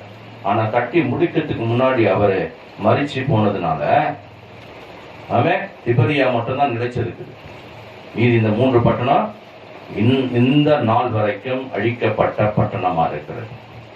அதை யாருமே குடியிருக்க முடியல. ஏன்? ஆண்டவர் சொன்னார், மனம் திரும்பாத பட்டணம் உனக்கு ஐயோ என்று தேவன் சொன்னதுனால அந்த பட்டணம் இன்னிய வரைக்கும் வரலாறு பூர்வமாக அல்லேலூயா சொல்லாமா நன்கூடாய் பார்க்கக்கூடிய அளவுக்கு இந்த பட்டணம் வந்து இன்னைக்கும் அழிந்த நிலையில இருக்கிற ஒரு பட்டணமா இருக்கிறது. திபரியா மாத்திரமே நிலைச்சிருக்கு. ஆமே. அப்ப கர்த்தர் சொல்ற மனம் திரும்பாத பட்டணத்துக்கு தேவனுக்கு என்ன வருகிறது? கோபம் உண்டாகிறது. அல்லேலூயா சொல்லாமா. ஆமே. என்ன கேட்டா இந்த பட்டணத்துல நீங்க தான் இருக்கிறதுனால தான் இந்த பட்டணம் பாதுகாப்பா இருக்குது. அல்லேலூயா சொல்லாமா. இல்லைன்னா இந்த பட்டணம் தப்பிக்காது. கர்த்தர் ஸ்தோத்திரம். பாண்டிச்சேரி தப்பிக்காது, இந்த உலகம் தப்பிக்காது. அங்கங்க கர்த்தருடைய பிள்ளைங்க மீட்கப்பட்டதுனால, ஆண்டவர் ஆராதிக்கிறதுனால ஆண்டவர் இந்த பட்டணத்தை பாதுகாத்து கொண்டிருக்கிறார். அங்கங்க இருக்கிற கர்த்தருடைய பிள்ளைகளால அங்கங்க இருக்கிற தேசம் பாதுகாக்கப்படுகிறது. கரங்களை தட்டி நாம் ஆண்டவரை மகிமைப்படுத்தும். 10ஆம் அதிகாரம் மத்திய புத்தகம் 25 26 27 வசனத்தை வாசிங்க. 10ஆம் அதிகாரம் மத்திய புத்தகம் 25 26 27 வாசிக்கும். சீஷன் தன் போதகனை போலவும் வேலைக்காரன் தன் எஜமானை போலவும் இருப்பது போதும். வீட்டெஜமானையே பெயல்செபூல் என்று சொல்வார்களானால் அவன் வீட்டாரை அப்படி சொல்வது அதிக நிச்சயம் அல்லவா? அவர்கள் பயப்படாதிருங்கள். வெளியாக்கப்படாத மறைபொருளும் இல்லை, அறியப்பட ரகசியமும் இல்லை. நான் உங்களுக்கு 11வது அதிகாரத்துல வாசிங்க. 11வது அதிகாரத்துல 25 வாசிங்க. அந்த சமயத்திலே இயேசு சொன்னது, பிதாவே, வானத்துக்கும் பூமிக்கும் ஆண்டவரே, ஞானிகளுக்கும் கல்விமானுக்கும் மறைத்து பாலகருக்கு வெளிப்படுத்தினபடியால். பாத்தீங்களா? அப்ப கர்த்தர் வந்து இந்த பூமியில பாலகருக்கு, அவருடைய பிள்ளைகளுக்கு அவருடைய ரகசியங்களை என்ன பண்றாரு? வெளிப்படுத்துகிறார். வார்த்தைகளை வெளிப்படுத்துகிறார். அப்படி சொல்றாரு. பாலகருக்கு வெளிப்படுத்தினபடியால் உமக்கு ஸ்தோத்திரம். தொடர்ந்து வாசிங்க. ஆம் பிதாவே, இப்படி செய்வது உம்முடைய திருவுள்ளத்துக்கு பிரியமா இருக்கிறது. சகலமும் என் பிதாவினால் எனக்கு ஒப்புக் கொடுக்கப்பட்டிருக்கிறது. பிதா தவிர வேறு ஒருவனும் குமாரனை அறியான். குமாரன் எவனுக்கு பிதாவை வெளிப்படுத்த சித்தமா இருக்கிறாரோ அவனும் தவிர வேறு ஒருவனும் பிதாவை என்ன பண்ண முடியாது, அறிய முடியாது. குமாரன் வந்து குமாரன் யாருக்கு வெளிப்படுத்துறாரோ அவங்க தான் என்ன பண்ண முடியும், பிதாவை அறிய முடியும். இல்லாட்டினா பிதாவை என்ன பண்ண முடியாது. பிதா வேற, இயேசு வேற, பரிசுத்தாய் வேற, இப்படி பேசிட்டு இருப்பாங்க. அல்லேலூயா சொல்லாமா. ஆமே. குமாரன் யாருக்கு பிதாவை வெளிப்படுத்துறாரோ, அதனாலதான் பிலிப்பு வந்து கேட்கும்போது என்ன சொல்றாரு, எங்களுக்கு பிதா மாத்திரம் காட்டுங்க, அது போதும் எங்களுக்கு அப்படின்னு. அப்ப ஆண்டு தான் சொன்னாரு, பிலிப்புவே, நான் இவ்வளவு காலம் உன்னோடு இருக்க என்ன நீ. இதுல இருந்து என்ன புரியுதுங்க, நம்ம விளங்கிக்கணும்ல. உன் கூட நான் இவ்வளவு நாள் இருக்கிறேன்னு பிதாவை போய் காட்டுண்டியா, இவ்வளவு நாள் நான் உன் கூட இருந்தேன், என்ன நீ அறியலையா, என்ன புரியல, நான் யாரும் புரியலையான்னு அல்லேலூயா சொல்லாமா. ஏன்னா அவங்களுக்கு அவர் 2 பேர் இருந்தாரு, நண்பரை போல இருந்தாரு. ஏன்னா ஒரே வயசுல, அதனால அவங்க என்ன பண்ண முடியல, புரிஞ்சிக்க முடியல. அவரை பவுல் போல்டா பேசுவார் வேதத்துல. சிஸ்டர்களை நீங்க பாத்தீங்கன்னா எல்லா சிஸ்டரோட பவுல் வந்து ரொம்ப போல்டா பேசுவார். ஸ்தேவான் கூட போல்டா பேசினார். அதுக்கப்புறம் யோவான் வந்து புதிய ஏற்பாடுல பாத்தீங்கன்னா யோவான் புத்தகம் 1, 2, 3 யோவான், வெளிப்பட்ட விசேஷம், இதெல்லாம் எழுதின அந்த யோவான் இயேசுவின் மார்பில சாய்ந்த சீசன். ஆமே. இருக்கிற கடைசியான வயசு, அதாவது சின்ன வயசியா இருந்தா இந்த இயேசுவின் மார்பில சாய்ந்த ஒரு மனுஷன். அவரும் போல்டா எழுதியிருக்காரு வேதாகமத்துல ஆண்டவரை குறித்து. அல்லேலூயா சொல்லாமா. அவன் பவுலும் போல்டா எழுதுவார், கரெக்டா எழுதுவார். இயேசு கிறிஸ்துவை பத்தி காட்டுறது. பேதுருலாம் பாத்தீங்கன்னா இஸ்ராயல் மக்களுக்காகவே அவர் போதிக்கிறதுனால கொஞ்சம் அப்படி கொஞ்சம் தாண்டி வருவார். அல்லேலூயா சொல்லாமா. ஆமா. அதுக்கப்புறம் பவுல் எழுந்து கொஞ்சம் அரிதா இருக்குது அப்படின்வார். யாக்கோபு இயேசுடைய சகோதரன் என்ன பண்ணுவாரு, சில பிரமாணத்தெல்லாம் கை கொள்ளணும்னு சொல்லி செத்ததுக்கும் பீருண்டதுக்கும் ரத்தத்துக்கும் என்ன பண்ணுங்க, விலகி இருங்கன்னு சொன்னார். செத்ததுக்கு செத்த கறியை, செத்து போன மாட்டின் கறியோ ஆட்டின் கறியோ கோழி கறி செத்தது என்ன பண்ணாத, செத்து போயிடுச்சுன்னா சாப்பிடாத. அதுக்கப்புறம் பீருண்டது எங்கேயா விபத்து ஆயிடுச்சுன்னா சாப்பிடாத. அப்புறம் ரத்தத்தை என்ன பண்ணாத, சாப்பிடாத. ரத்தம் சாப்பிடலாம் ஆண்டு பிள்ளைங்க சாப்பிடக்கூடாது. அல்லேலூயா சொல்லாமா. பழைய ஏற்பாட்டில் அது தண்ணீரை போல என்ன பண்ண, அது மாம்சத்தின் உயிரா இருக்குதுனால என்ன பண்ண, தண்ணீரை போல அதை ஊற்றி விடு. மாம்சத்தின் ரத்தம், மாம்சத்தின் உயிர் ரத்தத்தில் இருக்குது. உங்கள் ஆத்மாக்காக பலிபீடத்துல சிந்தப்படுவது ரத்தமே என்று சொல்லி பைபிள் சொல்லுது. அதனால ரத்தத்தை என்ன பண்ணாத, பழைய ஏற்பாட்டும் சாப்பிடாத, புதிய ஏற்பாட்டையும் சாப்பிடக்கூடாதுன்னு சொல்லி பிரமாணம் நமக்கு கர்த்தருடைய போதனையாக இருக்குது. இயேசுவின் சகோதரர் தான் இந்த வார்த்தை என்ன பண்ணத அவர் சொல்லி இருக்கார் அப்போஸ்தலர் புத்தகத்துல. அந்த மாதிரி நீங்க பாத்தீங்கன்னா பவுல்லாம் பாத்தீங்கன்னா ரொம்ப போல்டா கரெக்டா கர்த்தர் யார், அவர் பிதா யார்ன்றத வெளிப்படையா பேசுவார். அதனாலதான் எழுதுறார் 3:14 1 தீமோத்தேயுல, தேவன் மாமிசத்துல வெளிப்பட்டார். புரியுங்களா? தேவன் எப்படி வெளிப்பட்டாரு, மாமிசத்துல வெளிப்பட்டார். பழைய ஏற்பாட்டு தீர்க்கதரிசிகள் எல்லாம் பேதுரு கொர்நேலிய வீட்டுல கொஞ்சம் தெளிவா பேசுறாரு. எப்படி பேசுறாரு, எல்லா தீர்க்கதரிசிகளும் அவரை குறித்து பாவ மன்னிப்பு அவரால் கிடைக்கும் என்று அவரை குறித்து தீர்க்கதரிசனம் சொன்னார்கள். சொன்ன மாத்திரத்துல அவங்க இருந்த அத்தனை பேர் மேல பரிசுத்த ஆவியானவர் ஞானஸ்தானம் பெறாத மக்கள் மேல, புறஜாதி மேல நிரப்பிட்டார். அந்நிய பாஷை பேசுறாங்க ஞானஸ்தானம் பெற்றுக் கொள்ளாமலே. அல்லேலூயா. பேதுரு அந்த வார்த்தை பேசும்போது எல்லாம் காத்திருந்த மக்கள் மேல பரிசுத்த ஆவி வல்லமையா இறங்கினார், கிரியை செய்தார். ஆமென். பேதுருக்கு அந்த வெளிப்பாடு கிடைச்ச உடனே பவுலுக்கு அந்த வெளிப்பாடு நிறைய கிடைச்சு. பவுல் புத்தகத்தை நீங்க படிச்சீங்கன்னா நல்லா தெளிவாயிடுங்க, ஆண்டவர் யாரு அப்படின்றது உங்களுக்கு புரிஞ்சிடும், பிதா யாருன்னு புரிஞ்சிடும். இல்லாட்டி 3 தேவன் 3 கடவுள் அப்படின்றது மாதிரி நாம சொல்லிக்கிட்டே இருப்போம். இல்ல, ஒரே ஒரு தேவன் தான். இஸ்ரவேலுக்கெல்லாம் தேவனை கர்த்தர் ஒருவரே கர்த்தர் என்று வேதம் தெளிவாய் சொல்லுது. ஆமே. பைபிள் சொல்லுது, வேதத்தை நீங்கள் பாத்தீங்கன்னாக்கா ஆண்டவருடைய வசனம் சொல்லுது, பாலகர்களுக்கு உண்மை என்ன பண்றீங்க, வெளிப்படுத்துறீங்க. யாருக்கு குமாரன் பிதா என்று யாருக்கு வெளிப்படுத்துவாரோ அவங்கள தவிர வேறு யாரும் பிதா இல்லை, எங்களுக்கு பிதா ஒண்டி தான் போதும், ஏசு எங்களுக்கு தேவையில்லை. அது ஒரு கூட்டம். யாரு நீ அப்பான்னு கூப்பிடுவ, பிதாவை தான் அப்பான்னு கூப்பிடணும், அவர் தான் அப்பான்னு கூப்பிடணும், யெகோவா தான் அப்பான்னு கூப்பிடணும். இப்படி தெரியாதுன்னு வேணா சொல்லிருக்கலாம். அல்லேலூயா சொல்லாமா. யெகோவான்ற பேரு யாவேல இருந்து வந்துதான் யெகோவா, யெகோவால இருந்து வந்துதான் யெஷுவா, யெஷுவான்ற வார்த்தை தான் இயேசு, யெகோவான்ற வார்த்தை தான் கர்த்தர், யாவேன்ற வார்த்தை தான் கர்த்தர். அந்த கர்த்தர் தான் சிருஷ்டிகர். அல்லேலூயா சொல்லாமா. அந்த சிருஷ்டிகர் தான் இயேசு கிறிஸ்து. நிறைய பேர் புரியல இன்னைக்கு. அப்ப யெகோவானா இவர் வரை இன்னொருத்தர் யாராவது என்ன பண்றாங்க, பெரிய ஆள் இருக்காங்க போது நினைச்சுங்கிறாங்க. அல்லேலூயா சொல்லாமா. ஆமே. அவர் மாமிசமா வந்தார். அதனால அங்க என்ன பண்ணாரு, அங்க ஒரிஜினாலிட்டி அவருக்கு அங்க இருக்குது பரலோகத்துல.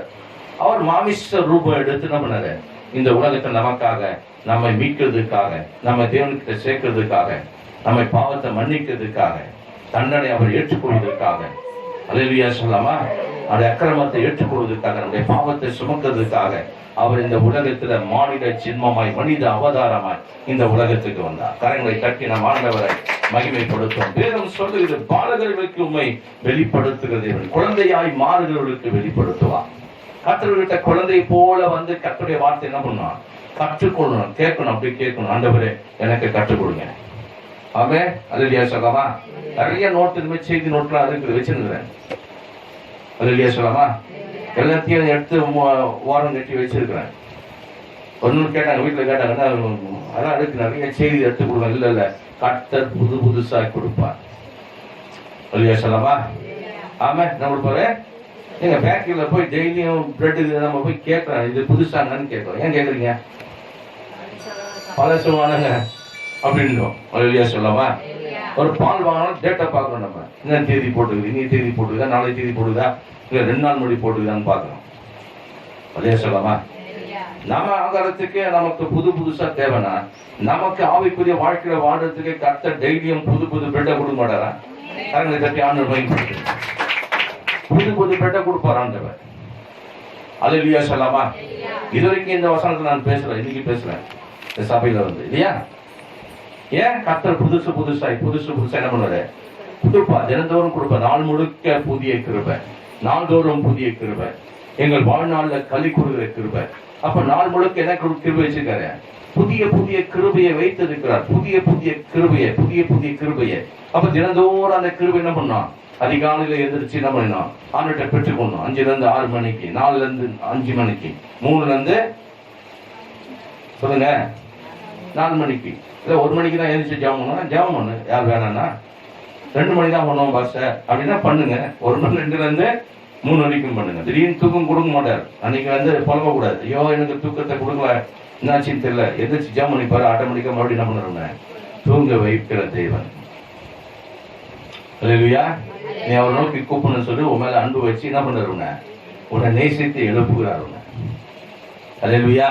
அந்த நேரத்தில் நீ அப்பா என்று சொல்லி என்ன பண்ணுவான்? அவரை கூப்பிட்டு ஜெபம் பண்ணி பாருங்க 1 மணி நேரம். ஏதோ ஒரு பிரச்சனை இருக்கும், அதுல இருந்து கர்த்தர் அந்த நேரத்துல நீ ஜெபிக்கிற அந்த ஜெபத்தின் மூலமாக அந்த நேரத்தில் உன்னை விடுவிக்கிறதுக்காக உன்னை கர்த்தர் எழுப்புகிறார். ஆமென். அந்த வார்த்தை ஏதோ ஒரு ப்ராப்ளம் உனக்கு ஆரம்பிக்குன்னா அன்னைக்கு அந்த நேரத்தில் எழுப்புறான்னா உன்னை அந்த ஜெபத்தின் மூலமாக கர்த்தர் பண்றாரு, அதை விடுவிக்க செய்கிறார். பைபிள் சொல்லுது, வேதத்துல பார்க்கிறோம், பாலகருக்கு என்ன பண்றாரு ஆண்டவர்? அவர் வெளிப்படுத்துகிறார் என்று. பாலகருக்கு வெளிப்படுத்தினபடியால் உம்மை ஸ்தோத்திரிக்கிறோம் பிதாவே, இப்படி செய்வது உங்களுடைய திருவுள்ளத்துக்கு தெரியுமா இருக்குது. சகலமும் என் பிதாவினால் எனக்கு ஒப்பு கொடுக்கப்பட்டிருக்கிறது. பிதா தவிர வேறு ஒருவனும் குமாரனை அறியா. குமாரன் எவனுக்கு அவரை வெளிப்படுத்த சித்தமாய் இருக்கிறாரோ அவனும் தவிர வேறு ஒருவனும் பிதாவை அறிய முடியாதுன்னு சொல்லப்படுது. அப்ப நீங்க நிறைய பேரு என்ன சொல்றாங்க? பிதா தான் கூப்பிடணும்னு சொல்லி யோகா சாட்சியெல்லாம் சொல்லி கொண்டு இருக்காங்க. இவரே சொன்னாதான் அவங்க என்ன பண்ண முடியும்?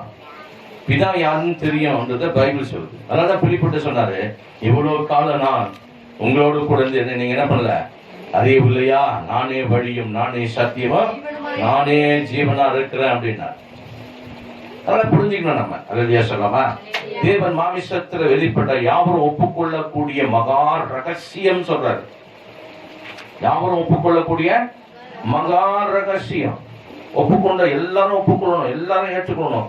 அவ்வளவு ரகசியம் அந்த வார்த்தை அப்படின்றத கர்த்தர் வேதாகமத்தில் இந்த வசனத்தை அவர் சொல்லிக்கிறத நீங்க பார்க்கலாம். 1 Timotheus 3:14. அல்லேலூயா சொல்லாமா? ஆனா நீங்க சபை இன்னும் தெளிவடையணும். கர்த்தர் அதுதான் விரும்புறார், நல்லா தெளிவடையணும். ஆமென். தேவனை சரியா ஆராதிக்கணும். குமாரன் யாருக்கு வெளிப்படுத்த சித்தமா இருக்கிறதோ அவங்களுக்கு என்ன பண்றாரு? வெளிப்படுத்த. இதெல்லாம் குமாரன் நமக்கு வெளிப்படுத்தின காரியம் தான். இந்த சபைக்கு வர நீங்களும் குமாரனால் வெளிப்படுத்தப்படுகிற வார்த்தை நீங்க கேட்கிற ஜனங்கள் பாக்கியம் உள்ளவர்கள். அல்லேலூயா சொல்லாமா? குமாரனை அறிகிறவன் நம்ம சத்தியம் தருகிற சத்தியங்களை. ஆமா, அவரை அறிஞ்சாதான் நமக்கு என்ன வரும்? விடுதலை ஆகும். சரியா இல்லாட்ட என்ன பண்ணாது? விடுதலை கிடைக்காதுங்க. கர்த்தர் ஸ்தோத்திரம். அதனால சரியான சத்தியத்தை நம்ம நிக்கணும். பைபிள் சொல்றது, வேதம் சொல்றது, தொடர்ந்து வாசினா 27 சொல்றாரு, குமாரன் எவனுக்கு அவரை வெளிப்படுத்த சித்தமா இருக்கிறாரோ அவனும் தவிர வேறு ஒருவனும் குமாரன் என்ன பண்ண மாட்டான், அறிய மாட்டான். அதனால இந்த வருத்தப்பட்டு பாரம் சுமக்கிறீங்களே, சொல்லுங்களா? உபதேசத்துல வருத்தப்பட்டு பாரம் சுமக்கிறீங்களா? சொல்லியா சொல்லாமா? உலகத்துல வருத்தப்பட்டு பாரம் சுமக்கிறீங்களா? அவங்க என்கிட்ட வாங்க. எப்படி வாங்க? பாலகரை போல, குழந்தையை போல அவர்கிட்ட வாங்க. வந்து என்ன சொல்றாரு? வருத்தப்பட்டு பாரச இடத்துல வாருங்க, நான் உங்களுக்கு இளைப்பாறு தருவேன். நான் சாந்தமும் மனம் தாழ்மையா இருக்கிறேன். அல்லேலூயா. என்கிட்ட வந்து நீங்க கத்துக்கீங்கன்னாக்கா நான் எப்படி இருக்கிறேன்? சாந்தமும் மன தாழ்மையா இருக்கிறேன் அப்படின்றார். எப்படி இருக்கிறா? சாந்தமும். யார் இருக்கிற மாதிரி கற்றுக் கொடுக்குற ஆசிரியர் சாந்தமா இருக்காங்களா? கையில ஒரு பிரம்போட இருக்கிறாங்க, அப்படிதானே? எதாவது லேட்டா வந்து என்ன பண்றாங்க? ஆமா, பேக வச்சுன்னு முட்டி, தலையில வச்சுன்னு முட்டி போட விட்டுருவாங்க. ஆபீஸ் ஸ்கூல்லாம் அப்படிலாம் பண்ணி விட்டாங்க. என்ன அல்லேலூயா சொல்லாமா? ஆமே. உபாத்தியர் கையில ஒப்பு கொடுக்கிறதா பைபிள் இல்லையா? கலாச்சாரம் எழுதுறியா? உபாத்தியர் கையில. உபாத்தியர் வந்து கொஞ்ச காலம் அவங்க என்ன பண்றாங்க? நடத்துறாங்க. அல்லேலூயா. பிள்ளைகள் வந்து சிறு பிள்ளைகளா இருக்கிற காலம் வரைக்கும் அவன் வேலைக்காரன் கூட எப்படி இருக்கான்? அடிமைப்பட்டு இருக்கிறான். ஆமே. எஜமான் வீட்டுல ஒரு சின்ன பிள்ளை இருக்காம வச்சுங்க, வேலைக்காரன் இருக்காம பாரு. வேலைக்காரன் என்ன பண்ணுவான்? அந்த சின்ன பிள்ளைய மிரட்டுவான். போய் எங்க உட்கார், வா வா போ அப்படின்வான். ஆனா அதே சின்ன புள்ள பெரிய பிள்ளையாச்சுன்னா எஜமானே சொல்லுங்கன்னு சொல்லி கையை கட்டி என்ன பண்ணுவான்? புரியுதுங்களா? சொல்றது புரியுதா? எஜமான வீட்டுல சின்ன பிள்ளை இருக்குது, அவங்க வேலைக்காரர் இருக்கிறான். அந்த வேலைக்காரனுக்கு அந்த பிள்ளைக்கு வயசை விட இவருக்கு எப்படி வயசு அதிகம். அப்ப என்ன பண்ணுவார்? சின்ன பிள்ளையா இருக்கும்போது எங்கேயா போய் ஓடினாக்கா மிரட்டிக்கிட்டு பண்ணுவார். இவர் எஜமான் போல இருப்பார். இப்ப வளர்ந்து வரான்னு வச்சுங்க, ஒரு வாலிப ஸ்டேஜ் வளர்ந்து வந்த பிறகு இவர் இருப்பார் இவரு எஜமான, ஒரு இன்னொரு எஜமானா இருப்பார். அப்ப இவரு 60 வயசு ஆனா என்ன பண்ணுவாரு? கையை கட்டி சொல்லு எஜமானே, அப்படிதான் கேட்டாகணும். புரியுதுங்களா? அல்லேலூயா சொல்லலாமா? அப்ப கர்த்தர் சொல்றாரு, என்னுடைய கனம் அப்படி எங்கன்னு. உலகத்திலே நீங்கள் எஜமானுக்கு நீங்க கனம் செலுத்துறீங்க, அது போல எனக்கு நீங்க செலுத்த வேண்டிய கனம். கர்த்தரை கனம் பண்ண தெரியணும். அவருடைய பிள்ளைங்க தாழ்மையோடு கேட்கணும். வருத்தப்பட்டு பாரம் சுமக்கு நீங்க எல்லா இடத்துல வாருங்கள், நான் சாந்தமும் மனத்தாழ்மையா இருக்கிறேன். கோபப்படாம நம்மளுக்கு கற்றுக் கொடுப்பாங்க. அல்லேலூயா. ஆமென். சாந்த மனத்தாழ்மையா இருக்கிறேன். என் நுகத்தை உங்கள் மேல ஏற்றுக்கொள்ளுங்க. நுகர்ன்றது என்னதுங்க? வேத வசனம், அவருடைய சத்தியம், அவருடைய வார்த்தை, அவருடைய போதனை, அவருடைய கட்டளை, இதை ஏற்றுக்கொள்ளுங்க. நுகத்தை ஏற்றுக்கொள்ளுங்க. என்னிடத்துல கற்றுக்கொள்ளுங்கள், அப்போது உங்கள் ஆத்துமாக்களுக்கு என்ன கிடைக்குமா? இளைப்பாறுதல் கிடைக்கும். என்னுடைய நுகம் மெதுவா இருக்குது, என்னுடைய சுமை லகுவா இருக்கிறது. பாரமா உங்களுக்கு என்ன பண்ண மாட்டேன், நான் சுமத்துல லகுவா இருக்குது என்னுடைய உபதேசம். இந்த உபதேசம் தான் நிறைய பேருக்கு கஷ்டமா இருக்குது கிட்ட வரதுக்கு. அல்லேலூயா சொல்லலாமா? இது லகுவான உபதேசம். ஆமே. பாரமானது சுமக்குற மாட்டுக்கெல்லாம் பாரமானது வச்சிருவாங்க, அது வாயில் தான் என்ன பண்ணிருக்கான், டேய் முடியலடா என்னால தாங்க முடியலடான்னு சொல்லும். இவ்வளவு வெயிட்ட சுமக்கிறது இல்ல. சில மாடு எல்லாம் அப்பெல்லாம் அதிகமான வெயிட்டை தூக்குவாங்க, கடைசியில் அது என்ன பண்ணா முட்டி போட்டு கீழே விழுந்துரும். போட்டு அடிச்சு என்ன பண்ணுவான், அந்த நுகத்தை தூக்கி மறுபடியும் அது மேல வைப்பாங்க, மறுபடியும் கீழே விடுவாங்க. இல்லையா சொல்லலாமா? அதிக பாரம். கட்ட சொன்னாரு, நீ பைபிள்ல சொல்றாரு, என்னுடைய நுகம் எப்படி இருக்குது? லகுவா இருக்குது. என்னுடைய சுமை உங்களுக்கு எப்படி இருக்குது? என்னுடைய சுமை எப்படி இருக்குது? என்னுடைய நுகம் எதுவாயும் சுமை லகுவா இருக்குது. என்னிடத்துல நீங்க என்ன பண்ணுங்க? கற்றுக்கொள்ளுங்க. என்னோட உபதேசத்தை ஏற்றுக்கொள்ளுங்க. உங்கள் ஆத்மாக்களுக்கு என்ன கிடைக்கும்? விடுதலை கிடைக்கும். அதான் ஆத்மாவுக்கு இளைப்பா உங்கள் ஆத்மாக்களுக்கு விடுதலை கிடைக்கக்கூடியதான். ஆமே. உனக்குள்ள இருக்க அந்த ஆத்மா. சரியா சொல்லலாமா? ஆமே. நீங்க கண்ணால் பார்க்க கூடாத ஒன்றுதான் ஆத்மா. உங்களை உணர்த்தக்கூடியதான் அந்த ஆத்மா.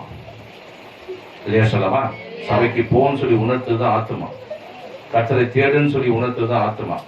பரிசுத்தமாய் வாழுன்னு உணர்த்துதான் ஆத்மா. நீதி செய்யின்னு சொல்லி உணர்த்துது ஆத்மா.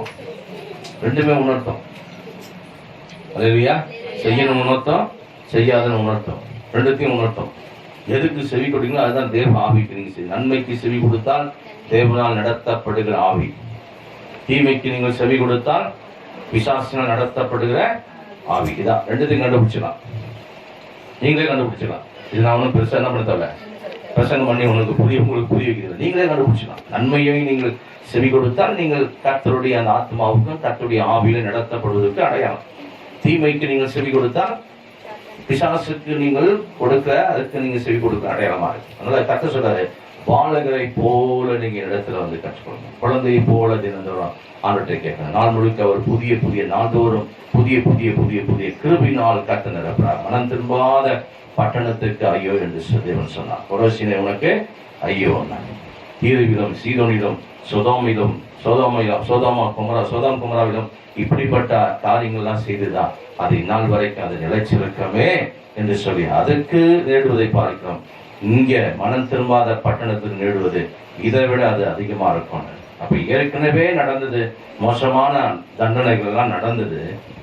இனி மனம் திரும்பாமல் போகிற பட்டணத்துக்கு எப்படி நடக்கும், அதை விட இன்னும் அதிகமா இருக்கும்ன்றது ஆண்டவர் சொல்றார். அப்ப இப்ப இருக்கிற பட்டணங்கள், தேசங்கள், எல்லா நாடுகளும் என்ன செய்யணும், மனம் திரும்பணும். அல்லேலூயா சொல்லலாமா?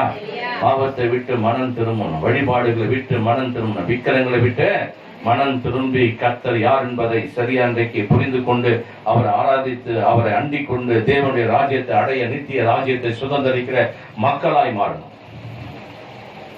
ஆமென். மனம் திரும்பணும் நம்ம. அதுதான் கர்த்தர் மனம் திரும்ப, அப்போது வாழ்வு, மனம் திரும்ப வாழ்வு பெறுவாய்.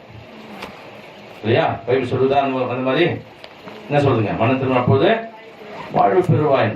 நம்மை மூடுவோம், நம்மை தாழ்த்துவோம், அர்ப்பணிப்போம். நன்றி கர்த்தா, அவருடைய வார்த்தைகளுக்காக நன்றி என்று சொல்லி கர்த்தருடைய கரத்துல நம்மை தாழ்த்தி அர்ப்பணிக்கலாம். பரிசுத்தமுடைய கருத்துல எங்களை வெறுமையாக்குகிறோம் என்று சொல்லி குழந்தை போல நாங்கள் கேட்டுங்க. வானவர்களுக்கு வெளிப்படுத்துகிறோம். குமாரன் யாருக்கு பிதாவை வெளிப்படுத்துவார்? அவரை தவிர வேறு ஒருவராலும் பிதாவை அறிய முடியும். யாருன்னா பிதாவை நான் உங்களுக்கு காண்பிக்கிறேன் அப்படின்னு சொன்னாக்கா, இயேசு கிறிஸ்து தான் பிதாவை காட்ட முடியும், நீங்களாம் காட்ட முடியாது அப்படின்னு சொல்லணும். நீங்க அல்லேலூயா சொல்லலாமா? ஆமென். இயேசு கிறிஸ்து என்ன பண்ண முடியும்? அவர் தன்னை முழுவதுமாய் தன்னை யார் என்பதை வெளிப்படுத்தினவருடைய ஆமென் இன்றைக்கு நமக்கு வெளிப்படுத்தி இருக்கிறார். இயேசு கிறிஸ்து தேவன் மாமிசத்துல வந்த தேவன் என்பதை வெளிப்படுத்தி இருக்கிறார். அவர் பிதா என்பதை நமக்கு வெளிப்படுத்தி இருக்கிறார். அவர் நித்திய பிதாவா இருக்கிறார் என்பதை ஏசாயா எழுதுகிறார். நன்றி ராஜா. அவர் இம்மான் வேல் என்று ஏசாயாவின் காலத்துல, ஏசாயா தீர்க்கதரிசி உரைக்கிற காலத்துல அவரை குறித்து இம்மான் வேல் என்று தேவன் சொன்னார். இம்மான் வேல் என்பதற்கு தேவன் நம்மோடு இருக்கிறார் என்று அர்த்தம். அவருக்கு இயேசு கிறிஸ்து என்ற பெயரை அவருக்கு சூட்டப்பட்டதற்கான காரணம் தமது ஜனங்களின் பாவத்தை நீக்கி அவர்களை சுத்திகரிப்பார் என்று கர்த்தருடைய வார்த்தை அழைக்கிறது. நன்றி ஆண்டவரை. நாங்கள் மனம் திரும்புகிற ஜனமாக, கர்த்தருக்கு சாட்சியாய் வாழுகிற ஜனமாக, கர்த்தருடைய நுகத்தை ஏற்றுக்கொள்ளுகிற ஜனமாக, கர்த்தருடைய உபதேசத்தை ஏற்றுக்கொண்டு நடக்கிற ஜனமாக, எங்கள் ஆத்மாவுக்கு இளைப்பாறுதலை தருகிற, எங்கள் ஆத்மாவை விடுவிக்கிற தேவனிடத்தில் நாங்கள் ஆண்டவரை நாங்கள் வருத்தமும் பாரமும் எங்கள் வாழ்க்கையில சுமந்தாலும் இடத்தில் நாங்கள் வந்திருக்கிறோம் என்று அர்ப்பணிக்கலாமா? நன்றி கர்த்தாவை துதிக்கிற ஆண்டவரை. இந்த உலகத்தில் வருத்தப்படுகிற ஜனங்கள், பாரப்படுகிற ஜனங்களிடத்துல வாருங்கள், நான் உங்களுக்கு இளைப்பாறு தருவேன். ஆத்மாவுக்கு இதோ என் நுகத்தை ஏற்றுக்கொள்ளுங்கள், அப்போது உங்கள் ஆத்மாக்களுக்கு இளைப்பாறு கிடைக்கும். என்னுடைய நுகம் மெதுவா இருக்கு, என்னுடைய சுமை இலகுவா இருக்கு என்று சொல்லி ஆண்டவர் சொன்ன வார்த்தையின்படி யார் ஒருவர் கர்த்தருடைய வார்த்தை ஏற்று தன்னை தாழ்த்துகிறார்களோ, சிலபெனிக்கா ஊராளாகிய அந்த கானானிய ஸ்திரீ தன் வாழ்க்கையை மாற்றபடி தேவனிடத்தில் வந்து தன்னை தேவனுக்கு அர்ப்பணித்து அவர் சாஷ்டாங்கமாய் விழுந்து கர்த்தரை அவர் பணிந்து கொண்டு ஆண்டவரின் மகனை குணமாக்க வேண்டும் என்று, இதோ பிள்ளையின் அப்பத்தை நாய்க்குட்டிகள் சாப்பிடும் என்று அந்த இரக்கத்துக்காய் அந்த கானானிய பெண் கதறினார். சீதோன் பட்டணத்திலிருந்து வந்தார். நன்றி ஆண்டவரே, துதிக்கிறோம் ஆண்டவரே. உயர்த்துல எல்லா நாவை திறந்து கர்த்தரை மகிமைப்படுத்தலாம். நன்றி அப்பா சொல்லமா? வாசிக்கலாம். மத்திய புத்தகம் 11ஆம் அதிகாரம் 18-19 வாசி.